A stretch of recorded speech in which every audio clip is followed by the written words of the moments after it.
तो देखो, पहले पार्ट में शायद से बहुत सारी ऐसी चीजें थी जो कि आपको लगा होगा कि ये क्यों बता रहे हैं, ऐसा क्यों बता रहे हैं, और अलग अलग चीजें क्यों बता रहे हैं। ठीक है, आपको ऐसा लग रहा होगा कि चीजें एक फ्लो में नहीं थी, बट इस पार्ट में आपको सारी चीजें यूज होते हुए दिखेंगी। सारे कॉन्सेप्ट्स आपको अब यूज में आते हुए दिखेंगे। ठीक है, तो पिछली वीडियो में हमने क्या चीज समझी थी, हमने यही समझा था कि हम बार बार डोंट रिपीट योरसेल्फ हम नहीं करना चाह रहे, ड्राई प्रिंसिपल को इम्प्लीमेंट करना चाह रहे हैं, डू नॉट रिपीट योरसेल्फ। तो उसके लिए हमने क्या सॉल्यूशन निकाला था कि हम क्यों ना एक पॉइंटर बना ले पेरेंट क्लास का, और हमको पता है चाइल्ड क्लास में पेरेंट क्लास का एक ऑब्जेक्ट हमेशा होता है, एग्जिस्ट करता ही है। और फिर उसके बाद हम पेरेंट क्लास में ए का ऑब्जेक्ट डाल दें और पेरेंट क्लास में ही बी का ऑब्जेक्ट डाल दें, और फिर जब हम कॉल करेंगे तो जो फंक्शन इसमें है सेम वही इसमें भी है, तो ये वाला फंक्शन कॉल हो जाएगा। हम ये सोच रहे हैं, लेकिन ऐसा हुआ नहीं। तो ऐसा हुआ क्यों नहीं, पहले ये समझो। ऐसा हुआ क्यों नहीं, पहले समझो ये, उसके बाद समझना कि करें कैसे। ठीक है, मैंने बताया था अर्ली बाइंडिंग के बारे में, कंपाइल टाइम बाइंडिंग के बारे में, कि जो हमारे फंक्शंस होते हैं नेम एंगलिंग की मदद से, ऑपरेटर्स की वजह से, सारी चीजों की मदद से कंपाइल टाइम पे ही डिसाइड हो जाते हैं कि कब कौन सा फंक्शन कॉल होना है। बता दिया जाता है कि कब कौन से फंक्शन का ब्लॉक कॉल होना है। तो ये चीज कैसे देखी हमारे कंपाइलर ने। तो अब मेरी बात सुनो, जब तुमने ये डिक्लेयर करा गेम पी, गेम का एक पॉइंटर पी, और फिर तुमने पी में एड्रेस ऑफ ए का ऑब्जेक्ट डाला जो कि सीओसी गेम का था, तो मुझे एक चीज बताओ, कंपाइलर को यहाँ पे क्या चीज के बारे में पता है। ये सेम वही कॉन्सेप्ट है जो मैंने आपको अभी पीछे डेटा टाइप्स में बताया। कंपाइलर को अभी सिर्फ ये पता है, कंपाइलर ने पहले ये लाइन पढ़ी, अभी भूल जाओ कि ये लाइन था, इसे मैं हटा ही देता हूँ। कंपाइलर ने सिर्फ ये लाइन पढ़ी, P assign address of COC class object which is a. उसके बाद उसने पी का टाइप देखा कि पी कौन से टाइप का है, और उसने देखा ऊपर जाके कि अरे पी तो गेम टाइप का है। तो उसने क्या करा, उसने इस फंक्शन के डिक्लेरेशन को उठाया, और डेफिनेशन से, यहीं पर कहीं पे डेफिनेशन भी होगी, मान लो कहीं पे डेफिनेशन होगी। ठीक है, यहाँ पे डेफिनेशन भी होगी। ठीक है, उसने इसको इससे कर दिया लिंक। ठीक है, इसकी अलग डेफिनेशन है, इस फंक्शन की अलग डेफिनेशन है,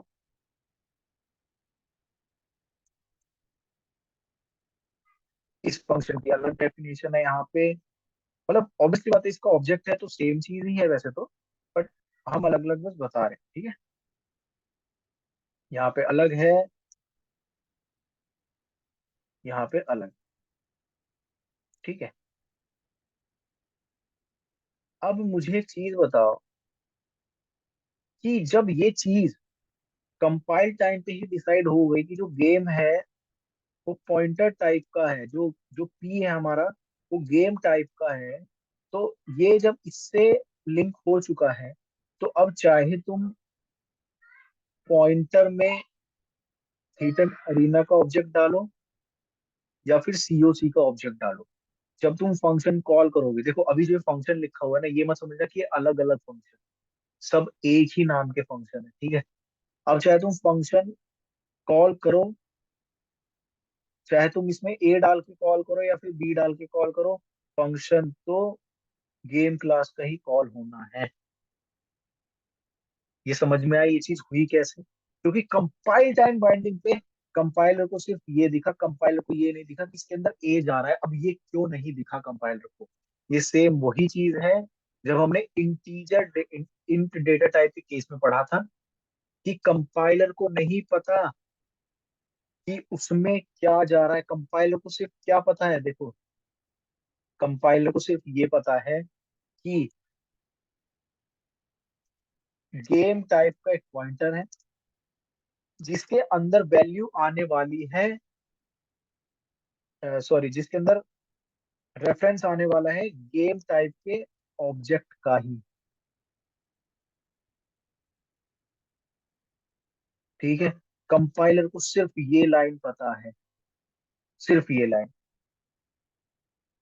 कि एक गेम क्लास का पॉइंटर है, उसके अंदर एक रेफरेंस आने वाला है गेम के ऑब्जेक्ट का ही। उसको सिर्फ यही पता है। इसीलिए वो पहले ही टाइम बचाने के लिए गेम क्लास के जो भी फंक्शंस थे उनको लिंक अप कर देता है। उसने इससे लिंक कर दिया, लेकिन हमें क्या चाहिए था कि अरे कंपाइलर इसको इससे लिंक करना है, क्योंकि अभी हमने क्या डाला उसमें, अभी हमने ए डाला है। हमें पता है कि हमने सीओसी का ऑब्जेक्ट डाला है, लेकिन कंपाइलर को क्या पता है, कंपाइलर को तो ये पता है। अब इसे बचाने में बहुत दिक्कत हो रही होगी बहुत सारे लोगों को, जो भी वीडियो देख रहे हैं, बहुत वो दिक्कत हो रही होगी। तो इसको, जैसे हमने इंट में हमने यूजर से लिया था ना, वैसे ही इसको भी मैं आपको यूजर से लेके दिखाता हूँ। ठीक है,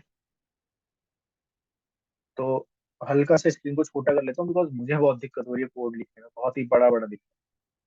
यहाँ पे मैंने एक फंक्शन डिफाइन कर दिया। अभी आप क्या बोल रहे हो, अभी आपका कहना ये है कि भैया ये चीज तो दिख रही है ना, कि ये ऑब्जेक्ट जो है वो सीओसी क्लास का है। जब आपने हमसे ये चीज बोली कि ये गेम क्लास का एक पॉइंटर है, ये चीज कंपाइलर को पता है, क्योंकि कंपाइलर को ये पता नहीं चल सकता कि ये जो ऑब्जेक्ट है ये उसका है सीओसी क्लास का कंपाइल टाइम पे। अब भी कैसी बात कर रहे हो। तो यही चीज मैं आपको अभी प्रूव करके दिखा रहा हूँ कि नहीं पता चल सकता कंपाइलर को। क्यों नहीं चल सकता, देखो, यहाँ पे मैंने एक फंक्शन बनाया, वॉइड रिटर्न रेफरेंस। ठीक है, इसके अंदर जो भी मैं अभी पास करूंगा, देखो अभी टाइम इतना है नहीं, नहीं वैसे टाइम तो है, लाइक आधे घंटे होता है ना, तो चलो मैं आपको ये भी समझा दूंगा कि ये फंक्शन में किस तरीके से बना रहा हूँ, या मैं इसको यहीं पर ही बना, यहीं पर मैं इसको डिफाइन भी कर रहा हूँ। ठीक है, इसके अंदर मैं पास कर रहा हूँ गेम क्लास का पॉइंटर का भी पॉइंटर। अभी बहुत सारे लोगों को इसको पचाने में बहुत दिक्कत होगी, क्योंकि आप बोलोगे भैया यहाँ तो एक ही एस्टेरिस्क है, यहाँ पे दो लगा दिए, ये क्या चक्कर है। तो इसको अगर टाइम बचता है तो मैं लास्ट में बताऊंगा, वरना जिसको पॉइंटर के कॉन्सेप्ट अच्छे से क्लियर है, जिसको ये पता है कि एरे ऑफ पॉइंटर क्या होता है, पॉइंटर टू एरे क्या होता है, और पॉइंटर लैडर क्या होती है, वो अच्छे से समझ रहा है, उसको पता है। बाकी मैं एंड में बताऊंगा ये वाली चीज, क्योंकि ये चीज इसका पार्ट नहीं। ठीक है, मैं एंड में बताऊंगा, बाकी अभी आप सिर्फ वो देखो कि मैं कैसे इनपुट ले रहा हूँ। तो मैंने ये हटा दिया, मैंने ये कोड हटा दिया, ये कोड हटा दिया, सारा का सारा कोड हटा दिया मैंने। मैंने सिर्फ यहाँ पे अब क्या डाला, मैंने यहाँ पे डाला गेम, एक पॉइंटर, और मैंने यहाँ पे लिखा है p is equal to return reference. अब मुझे बताओ क्या कह रहे थे तुम लोग। अब मैं जरा स्प्लिट स्क्रीन कर दूं। अब मुझे ये बताओ देख के कि क्या अभी भी ये वाली लाइन है, मतलब क्या अभी भी तुम इसी चीज, मुझे नहीं पता आपको ढंग से दिख रहा है नहीं, मैं अगर पढ़ देता हूँ, क्या अभी भी तुम ये कह सकते हो कि कंपाइलर को पता है कि इसके अंदर एड्रेस ऑफ ए आएगा, इसके अंदर सीओसी का एड्रेस आएगा। मान लो ये जो रिटर्न रेफरेंस है ये एक रेफरेंस रिटर्न करेगा, और तुमने रेफरेंस रिटर्न करवाया थीटन अरीना गेम का, तो ये चीज कंपाइलर को कैसे पता कि तुमने थीटन अरीना गेम का रेफरेंस रिटर्न करवाया है। उसको क्या पता है, उसको सिर्फ ये पता है कि एक गेम क्लास का पॉइंटर बनाया है, और अब उस गेम क्लास का पॉइंटर बना दिया, तो कंपाइल टाइम पे वो कोड ऑप्टिमाइजेशन के लिए इस फंक्शन को इसी से क्या कर देगा, बाइंड कर देगा। तो अब चाहे तुम इसका ऑब्जेक्ट इसमें डालो या इसका ऑब्जेक्ट इसमें डालो, जो स्टार्ट गेम फंक्शन चलेगा वो किसका चलेगा, वो गेम क्लास का ही चलेगा। ठीक है, लेकिन बस इसी चीज को समझाने के लिए कि अब तुम आर्ग्यूमेंट करने लगे। तुमने क्या मुझसे आर्ग्यूमेंट करा, तुमने बोला भैया ये ए हमें तो दिख रहा है, तो क्या कंपाइलर को ये ए नहीं दिख रहा? जब कंपाइलर ये देख सकता है कि ये पी जो है ये गेम क्लास का है, तो क्या कंपाइलर ये नहीं देख सकता कि ये जो ए आ रहा है ऑब्जेक्ट, ये सीओसी क्लास का है? तो अब मुझे बताओ, क्या कंपाइलर को अब पता चल जाएगा कि ये सीओसी ऑब्जेक्ट आ रहा है इसमें, या फिर थीटा नगीना गेम का ऑब्जेक्ट आ रहा है? कंपाइलर को सिर्फ ये पता है कि ये फंक्शन इससे बाइंड करना है। लाइक यहाँ पे मान लो मैंने डिक्लेरेशन नहीं लिखा है, लेकिन इंटरनली होता होगा पक्का। तो बस ये फंक्शन है, कंपाइलर को सिर्फ ये पता है। और कंपाइलर को ये पता है कि इस फंक्शन के अंदर जो इनपुट आ रहा है वो गेम क्लास का पॉइंटर टू पॉइंटर का भी पॉइंटर है। ठीक है, उसको सिर्फ ये पता है। उसको इस कोड के अंदर क्या है, ये कोड रिटर्न क्या करेगा, उसको कुछ भी नहीं पता। तो अब तुम्हें समझ में आया कि यहाँ पे जब हम लिखते हैं ऑब्जेक्ट ऑफ ए, या फिर P is equals to object of B, A और बी जो ऑब्जेक्ट हैं ये सीओसी क्लास के हैं, और किसके, थीटन गेम क्लास के। ठीक है, तो अभी हम इसमें रेफरेंस भी लेते हैं। ठीक है, अभी रेफरेंस भी लेके दिखाऊंगा, ऐसे नहीं कि मैंने फंक्शन लिख दिया और फंक्शन में कुछ कोड हम लिखो। तो बस मैं समझा रहा था डायग्राम से थोड़ा, अब इसे थोड़ा जूम कर लेते हैं। अब इसमें हम बनाएंगे, ठीक है, इसमें हम सीओसी का एक ऑब्जेक्ट बनाएंगे ए, या फिर इसमें हम लिखेंगे cout enter which game you want to play. ठीक है, press 1 for COC and press 1 for COC, उसके बाद में प्रेस 2 फॉर थीटन अरीना। ठीक है, फिर मैंने सीन से एक इनपुट भी ले लिया, या इनपुट ही नाम लिख देता हूँ इसका, if input is equal to 1, तो पहले सीओसी का एक ऑब्जेक्ट बनाओ, और फिर उसके अंदर जो तुम्हारा ऑब्जेक्ट आया है इसके अंदर इसका एड्रेस रिटर्न करो। और यहाँ पे ब्रेक, नहीं ब्रेक नहीं लगेगा, कुछ भी नहीं लगेगा। और एल्स थीटन अरीना का एक ऑब्जेक्ट बनाओ, और इसके अंदर उसका एड्रेस, अभी देखो मुझे पता है ये वाली जो लाइंस हैं, ये लाइन जो मैंने ये लाइन लिखी, और साथ ही में जो मैं अभी एक लाइन लिखने जा रहा हूँ इसके अंदर, ये वाली लाइन आपको शायद से समझ में ना आए।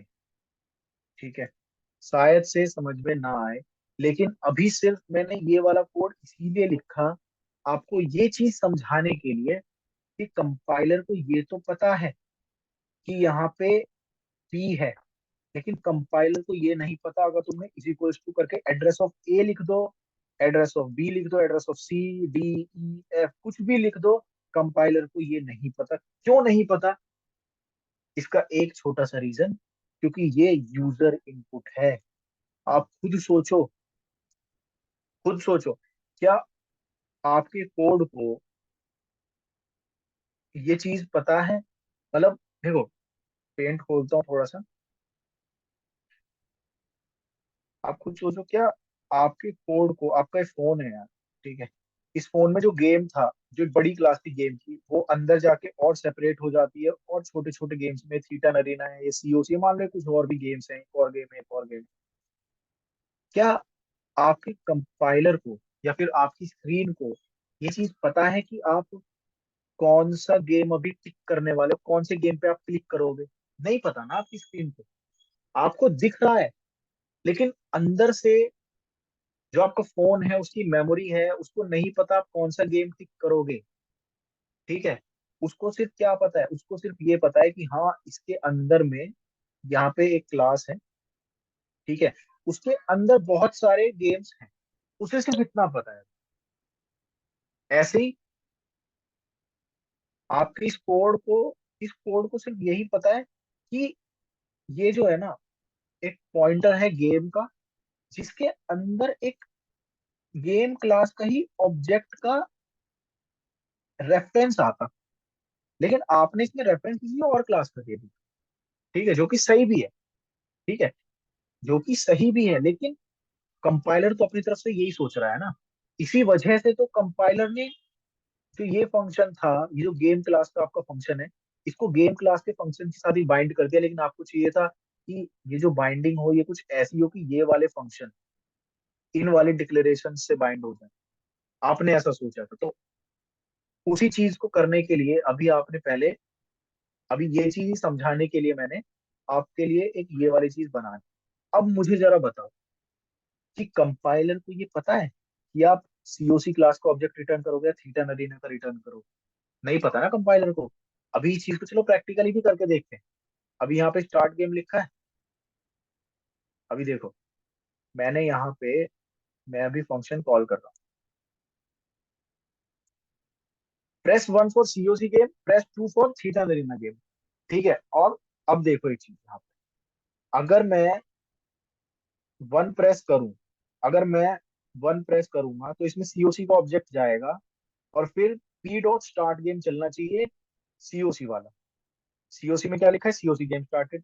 अगर मैं 2 प्रेस करूंगा तो थीटन अरीना का जो भी है ऑब्जेक्ट का रेफरेंस इसमें जाएगा, किसके अंदर, इस पी के अंदर, और फिर क्या चलना चाहिए, थीटन अरीना गेम। लेकिन लेकिन तुमने ये सोचा कि जो फंक्शन है ना, जो तुमने फंक्शन बनाए हैं, वो किसके हिसाब से चलेंगे, जिस टाइप का ऑब्जेक्ट इसमें गया है, तुमने ऐसा सोचा। लेकिन तुम यहीं पर ही गलत हो गए। क्यों? क्योंकि तुम्हें एक चीज पता चली कि ये सारी चीजें, फंक्शन का लिंकिंग कंपाइल टाइम पे ही डिसाइड हो जाता है। तो तुमने एक चीज क्या नोटिस करी, अरे इसका मतलब कंपाइलर को ये चीज पता है कि ये जो पॉइंटर पी है ये गेम क्लास का है, तो कंपाइलर ने बाय डिफॉल्ट गेम क्लास का बाय डिफॉल्ट कंपाइलर ने क्या सोचा कि गेम क्लास का ही ऑब्जेक्ट का रेफरेंस इसमें आने वाला है, तो उसने गेम क्लास के सारे फंक्शन को उन्हीं से उन्हीं से ही डिफाइन कर दिया, ठीक है। ये चीज करी उसने। लेकिन आपको क्या चाहिए था कि कंपाइलर ये चीज ना करे, कंपाइलर रुक जाए, कंपाइलर कुछ भी करके कंपाइलर बस रुक जाए, और वो देखे कि इस पी में कौन सा ऑब्जेक्ट आया है, और उसके हिसाब से वो इस फंक्शन की जो, यहाँ पे भी जो ऑब्जेक्ट है, इस फंक्शन की जो डेफिनेशन, इस फंक्शन, ये जो फंक्शन है ना, मैं सॉरी यार ये बहुत ज्यादा छोटा हो गया, इस फंक्शन को इसकी डेफिनेशन से लिंक करें, ना कि इस डेफिनेशन से लिंक करें, ठीक है। समझे, आपको ये चीज चाहिए। लेकिन अभी जो आपने कोड लिखा इसको अब रन करके देखो, ठीक है। अब मैंने 2 प्रेस करा, क्या रहा है, गेम स्टार्टेड, मतलब आपको विंडो फिर से आ गई गेम वाली। अभी आपने फिर से इसको चलाया, आपने फिर से लिखा 1, फिर से आ रहा गेम स्टार्टेड, आपने फिर से चलाया, फिर से लिखा 2, गेम स्टार्टेड 1। आप परेशान हो गए, हर बार आपका गेम मतलब कैसा हो रहा होगा, सोचो ऐसा हो रहा होगा, ठीक है। एक यूजर है जो आपके सॉफ्टवेयर को यूज कर रहा है, ठीक है। उसने आपके फोन में जो गेम क्लास थी उसको क्लिक करा, क्लिक करके बहुत सारे गेम्स आ गए उसके सामने, ये गेम है, ये गेम, मान लो 2 ही गेम है। उसने इस गेम को क्लिक करा, और इस गेम को क्लिक करते ही यहाँ पे, एक मिनट, तो ओके, सो मैं कहाँ पर था, यहाँ पर, वेट अ मिनट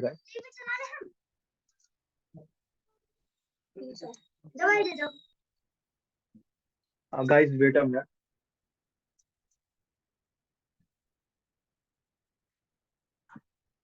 ओके, तो कुछ ऐसा ही हुआ होगा, अब वापस से यही क्लास दोबारा से चल गई, अब फिर से आप सिलेक्ट कर रहे हो।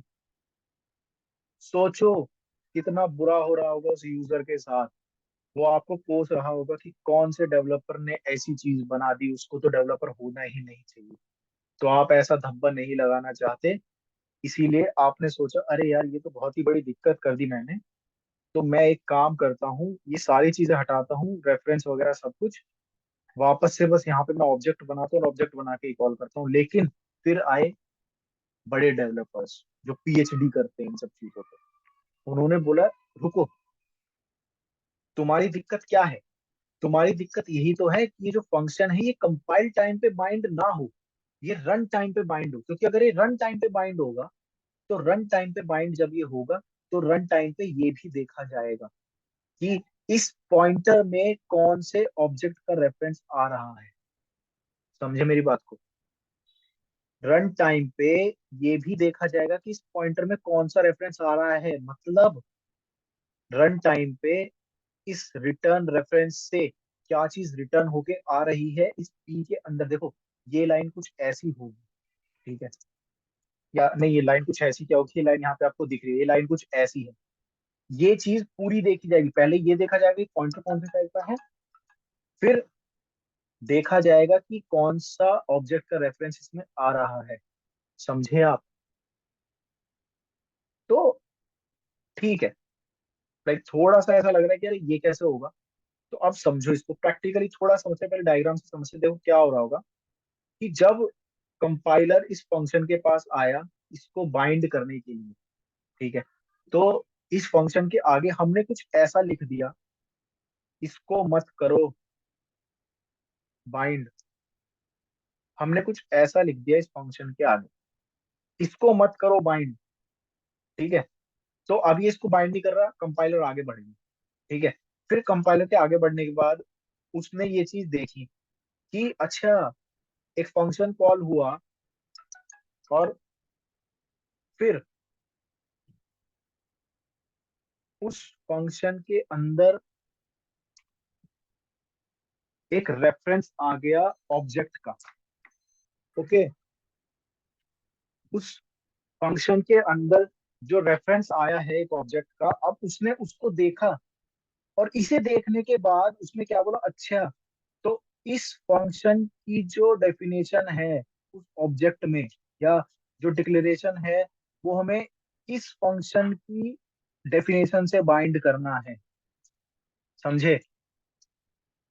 हमने कुछ ऐसा लिख दिया अपने, जब हमने इस फंक्शन को डिक्लेयर करा होगा अपनी पेरेंट क्लास में, तो हमने इसके आगे कुछ ऐसा लिख दिया कि इसको बाइंड मत करो।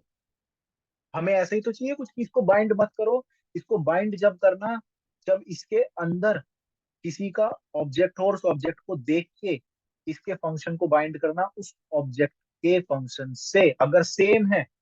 ये चीज नोट रखना। देखो, अभी मैंने इसके अंदर एक ही फंक्शन डाला है, ज्यादा कंफ्यूजन ना हो इस वजह से। इसके अंदर दो फंक्शन भी हो सकते हैं, इसके अंदर मान लो तीन फंक्शन है, और इस सीओसी क्लास के अंदर मान लो एक ही फंक्शन। तो इन तीन फंक्शन में से एक फंक्शन इससे कॉपी हो रहा है, मतलब मैच हो रहा है, तो बस एक ही फंक्शन होगा। ऐसा नहीं कि इसके सारे फंक्शन को ये एक्सेस कर सकता है, नहीं।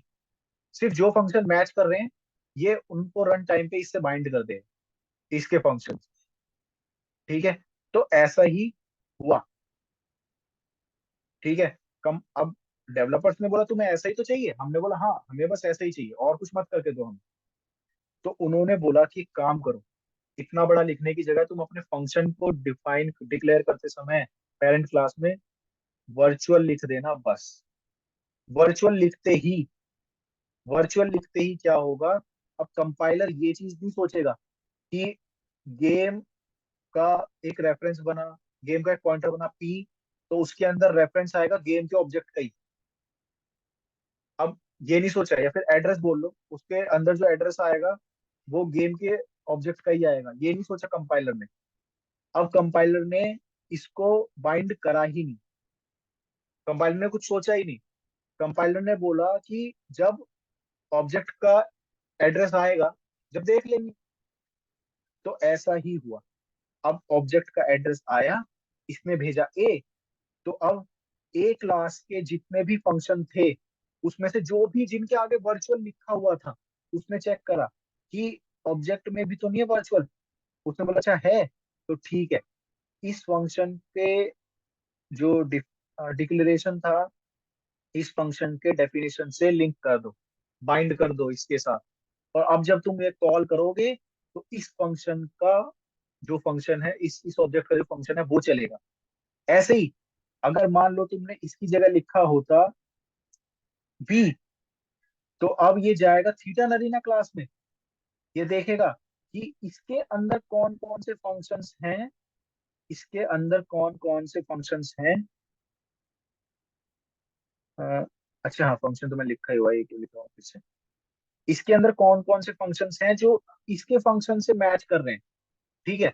और इसके अंदर कौन कौन से फंक्शंस हैं जो वर्चुअल भी थे पहले पेरेंट क्लास में, कहीं वही फंक्शन इसमें तो नहीं है। जब वो देखेगा तो वो देखेगा अच्छा इसमें भी है, तो मतलब यूजर क्या चाहता है कि मैं ऑब्जेक्ट को देख के फंक्शन कॉल करूं, कि उस ऑब्जेक्ट में जो फंक्शन है अगर सेम है तो उन फंक्शंस को कॉल करूं।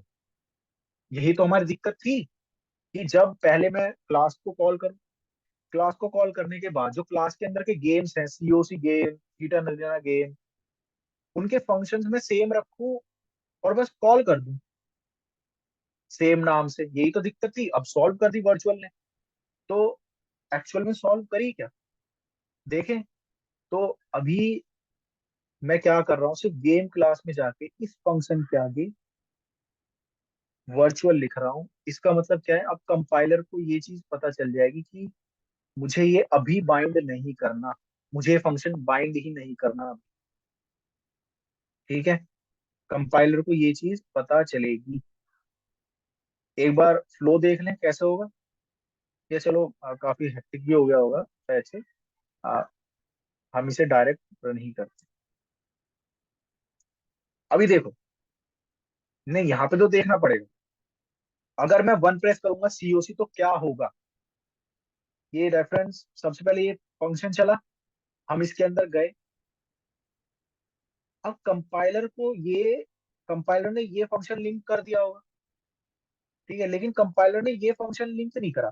कंपाइलर इस फंक्शन के लिए अभी भी रुका हुआ है इसको लिंक करने के लिए। मतलब कंपाइलर नहीं, बेसिकली आपका जो भी चीज इंटरनल फंक्शनिंग है, इतना वो वाली चीज है। तो अब क्या होगा, अब सबसे पहले इस रेफरेंस में जो पी है उसके अंदर एक रेफरेंस आएगा जो हम देंगे। अगर मैं वन प्रेस करूंगा तो सीओसी का रेफरेंस जाएगा, अगर टू प्रेस करूंगा तो थीटन अरीना का रेफरेंस जाएगा, ठीक है। Got it. तो मैं क्या कह रहा हूँ कि मैं ए पास करूंगा, मतलब मैं ए का सीओसी का रेफरेंस पास करना है तो मैं वन प्रेस करूंगा। अब जब मैं वन प्रेस करूंगा तो इस पी के अंदर क्या चला जाएगा, पी के अंदर जो एड्रेस जाएगा वो जाएगा किसका, सीओसी क्लास का, सीओसी क्लास के ऑब्जेक्ट का, ए का, इसका एड्रेस जाएगा उसके अंदर, ठीक है।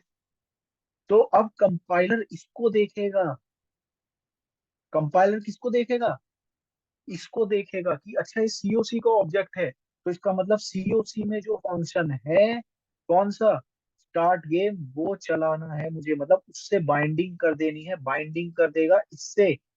मतलब इसके अंदर, इसके अंदर भी एक डिक्लेरेशन होगा वॉइड स्टार्ट गेम करके, जो फंक्शन है उसकी बाइंडिंग कर देगा इससे। अब तुम जब कॉल करोगे तो ये कॉल होगा। तो कॉल करके देखते हैं, वन प्रेस करा, अगर मैं सही हूं तो सीओसी गेम स्टार्टेड आना चाहिए, और सीओसी गेम स्टार्टेड ही आ रहा है। मतलब जो हमने प्रोग्राम पहले, जो यूजर हमें बहुत ज्यादा अपने मन में चीजें बोल रहा था, अब वो ऐसा कुछ नहीं बोल रहा। अब हमने क्लास बनाई थी, उस क्लास को हमने क्लिक करा, गेम्स को, बहुत सारे गेम खुल गए, मान लो दो ही हैं। अब हमने सीओसी गेम को क्लिक करा तो सीओसी गेम चल गया, ये सीओसी गेम चल गया। तो यूजर ने बोला अरे बहुत बढ़िया है, तो बहुत ही तेज वेबसाइट है, बहुत ही तेज गेम चल रहा है इस ऐप में, ठीक है। और देखो, इस चीज को इम्प्लीमेंट करके हमने कितनी चीजें बहुत ही शॉर्ट कर दी। अब आपको कभी भी मेन फंक्शन में कुछ छेड़ने की जरूरत ही नहीं। सोचो, आपको कोई तीसरी क्लास बनानी है, ठीक है। यहाँ पे आप बस एल्स इफ लिख दो, एल्स इफ में आप यहाँ पे डाल दो input is equal to two, ठीक है। और यहाँ पे लिख दो आप एल्स, और एल्स में एक नई क्लास भी बना लोगे ना आप।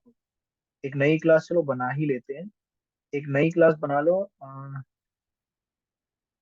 टेकन डॉट सीपीपी, ठीक है। इसके अंदर एक क्लास बनाई, ठीक।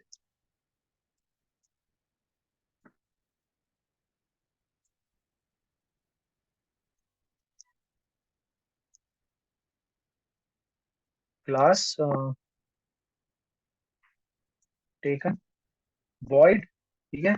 और इसके अंदर हम फंक्शन बनाएंगे start game.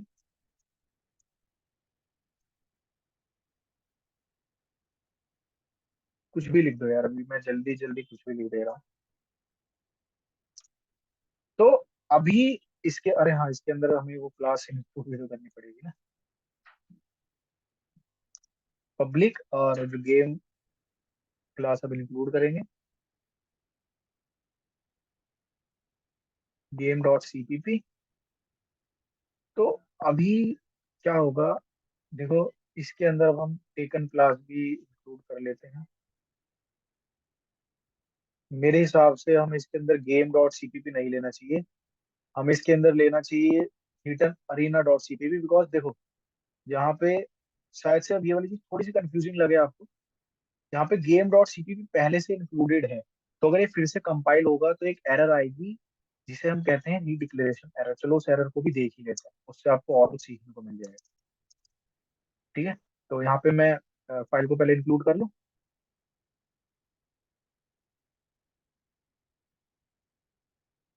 Taken dot CPP. अभी टेकन, वैसे आप ए भी लिख सकते हो, बट मैं बस थोड़ा सा वो करके मैं वो लिख रहा हूँ, सी। ए भी लिख सकते हो, एड्रेस ऑफ सी, ठीक है। तो अब देखो, मेन फंक्शन में मैंने कोई भी चेंजेस नहीं करे हैं कोड में। मेन फंक्शन का कोड सेम है, मैंने सिर्फ चेंजेस कहाँ करे, इस फंक्शन में चेंज करे और बस एक नई क्लास बनाई है। तो कितना ज्यादा इजी हो गया एक नए गेम को ऐड करना अपने प्रोग्राम में, अपने ऐप में। लेकिन पहले वाले कोड में, जो सबसे पहले मैंने आपको बताया था कि नई, नया ऑब्जेक्ट बनाओ, इफ एल्स लगाओ, फिर ऑब्जेक्ट को उसमें डालो, फिर अलग से फंक्शन बनाओ, और क्लास तो बनानी ही है, कितना ज्यादा था, बहुत ज्यादा हैक्टिक नहीं था वो। और अभी कितना छोटा हो गया, अभी मैं इसको रन करूंगा तो एरर आएगी इसको। ठीक है, ये एरर आ गई, ये देखिए, री डेफिनेशन ऑफ क्लास गेम। ऐसा क्यों हुआ? ऐसा इसी वजह से हुआ क्योंकि देखो, थीटन अरीना में एक चीज याद रखना, अगर आपने एक क्लास को किसी क्लास में इंक्लूड कर दिया है, तो उसके बाद वो जिस क्लास में आपने इंक्लूड करा है ना, उस क्लास को, आप उस क्लास को यूज करो। ठीक है, आप यहाँ पे जो है थीटन अरीना गेम को क्लास को यूज कर लो यार। मतलब ये वाला एरर बहुत ही मुश्किल से जाता है, सच बताऊं। थीटन अरीना डॉट सीपीपी यूज कर लो आप इसमें। ठीक है, तो ये देखो, गेम गेम क्लास आपने इंक्लूड नहीं करी, लेकिन कोई एरर नहीं दे रहा गेम, क्यों? क्योंकि इसके अंदर इंक्लूडेड है। अब मेरी बात सुनो, अब सीओसी क्लास में जो आपने थीटा नरीना गेम है, आपको वो हटाना पड़ेगा। क्यों? क्योंकि आपने यहाँ पे टेकन इंक्लूड करा हुआ है। तो टेकन में थीटन अरीना है, और थीटन अरीना में सीपीपी गेम है। ठीक है, तो मतलब सीओसी में सिर्फ टेकन क्लास रहने दो, और वैसे भी चले दो, कोई एरर नहीं आएगी। अब हम प्रोग्राम को चलाएंगे, सीओसी, ये कंपाइल हो गया, रन भी हो गया। अब देखो, टू प्रेस करेंगे तो थीटा रहना, लेकिन अगर हम कुछ भी प्रेस करते हैं तो कौन सा गेम चलना चाहिए? टेकन का गेम चलना चाहिए, टेकन, ये चलना चाहिए। तो प्रेस करके देखें, फोर। अरे वाह, मतलब अब तुम्हें समझ में आ गया है कि जो वर्चुअल फंक्शन है उसका यूज केस क्या है, कितना छोटा कोड कर देता है वो। और जो फंक्शन है, देखो रेफरेंस कैसे लेते हैं। 34 मिनट्स हो गए हैं। छोटे से हम बता दो, देखो यहाँ पे क्या हो रहा है ना, ये चीज वैसे आपको एरे टू पॉइंटर और पॉइंटर टू एरे में अच्छी समझ में आ जाती है, और पॉइंटर लेटर में। तो वो यहाँ पे पॉइंटर है, ठीक है, पी नाम का, जिसके ऊपर ये डिक्लेयर करते टाइम लगा है। ये एड्रेस रख रहा है किसका? यहाँ पे ऑब्जेक्ट है, इसका एड्रेस ये रख रहा है अपने अंदर। अब इसका भी कुछ एड्रेस होगा। अब अगर तुम इस पॉइंटर को, मुझे बताओ, इस पॉइंटर को तुम किसी जगह भेजना चाह रहे हो, अगर तुम सिर्फ भेजना चाह रहे हो रीड करने के लिए, रीड करने के लिए, तो तुम इसे ऐसा का ऐसा ही भेज दोगे। और जो तुम, जिसके अंदर इस पॉइंटर को लोगे, उसमें भी एक ही डिक्रीमेंटिंग जो ऑपरेटर है उसका यूज करोगे। लेकिन अगर तुम इस पॉइंटर में चेंज करना चाह रहे हो, तो तुम इसका एड्रेस भेजना पड़ेगा, और इसका एड्रेस भेजने के लिए तुम जिस पॉइंटर में इसका एड्रेस रखोगे, तो पॉइंटर का एड्रेस अगर दूसरे पॉइंटर में रखा जाए तो उसे हम दो डिक्रीमेंटिंग से जो है वो करते हैं, डिफाइन। ठीक है। अब देखो, अगर ये चीज समझ में आई तो अच्छी बात है, अगर नहीं आई तो कोई बात नहीं।